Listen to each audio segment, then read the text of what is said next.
காசை கொண்டே கொடுக்குறோம், வெளிநாட்டில் குளிர்லேருந்து ஏர்ன் பண்ணுறோம், அனுப்புகிறோம், ஏதோ சொல்லி நாம் கொஞ்ச நேரத்தில் உங்களுக்கு இன்னொரு விஷயத்தை வடிவாக சொல்கிறேன், விளங்கிக் கொள்ளுங்கள். யாழ்ப்பாணம் ஐசியூவில் இருக்கிற பேஷண்ட் உயிரோடு இருக்கும் போகுதே பெட்டி கடைகளுக்கு நியூஸ் போய்விடும், நீங்கள் அங்கே உங்களுடைய அப்பாவுக்கு இங்கே பெட்டி எடுக்கலாம் என்று அவர்கள் உறவினர்களுக்கு கோல் பண்ணுவார்கள். நம்பர்கள் கொடுக்கப்படும் வைத்தியசாலை ஊழியர்களால் அவர்கள் உறவினர்களுக்கு கோல் பண்ணுவார்கள். எங்களுடைய பட்டியல் இந்த கடை இந்த விலை, எங்களுடைய பட்டியல் இந்த. அதுதான் யாழ்ப்பாணத்தில் இப்போது நடக்கிறது.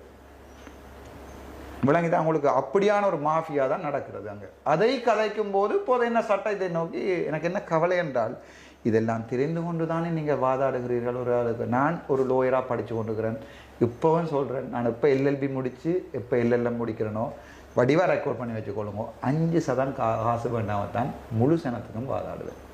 இப்போவும் நான் எடுத்து கொண்டிருக்கேன். நான் டாக்டர் மட்டும் இல்லை, எல்எல்பி முடிச்சிருக்கேன், ப்ராஜெக்ட் மேனேஜர் முடிச்சிருக்கேன், டிவிஏ செய்ய போகிறேன், அதை விட பிஹெச்டி செய்கிற ஆசை இருக்குது. அப்போவும் இதே ஆக்களை வர சொல்லுங்கள், நான் ஃப்ரீயாகத்தான் வாதாடுவேன்.